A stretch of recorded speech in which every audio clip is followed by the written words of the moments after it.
Hi everybody, thanks for watching. So I want to talk today about creating what I call a feedback culture.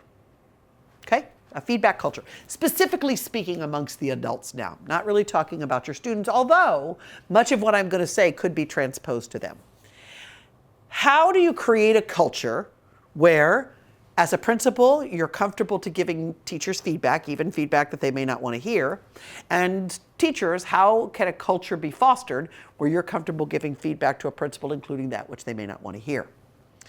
So it's always interesting to me. I love feedback.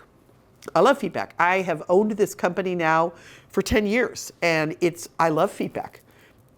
I never view any of it as attack. Never. Never. And I've had some people say some nasty things to me.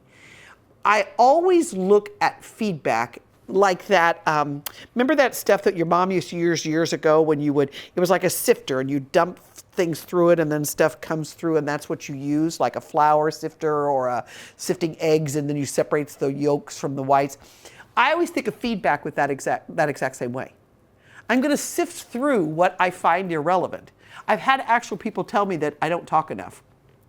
Y'all have watched my videos. We know that's not true.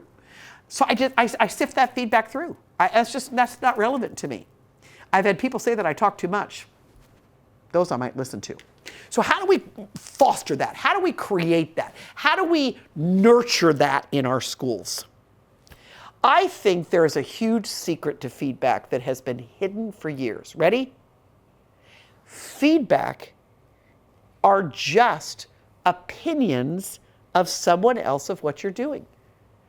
Now, I know you're like, well, that's not the profound part. Ready? Here's the profound part. They're not right or they're not wrong. They're just feedback.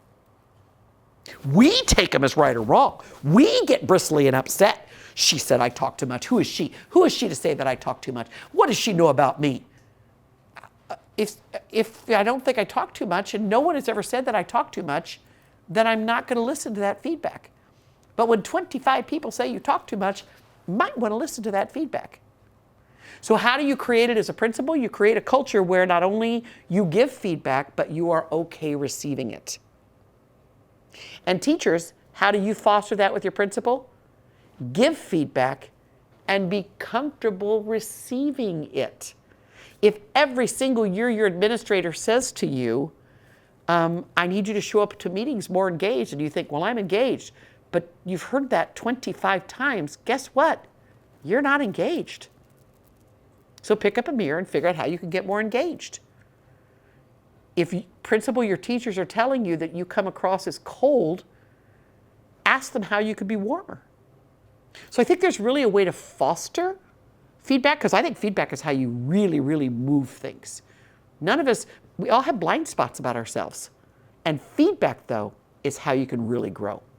So my question to you is this, principals, are you creating an environment where feedback is encouraged and welcomed? And teachers, are you creating an environment where feedback is welcomed and fostered? And if not, perhaps you want to share this video. Great opportunity. I can't wait to see where you grow together. Have a good day, everybody.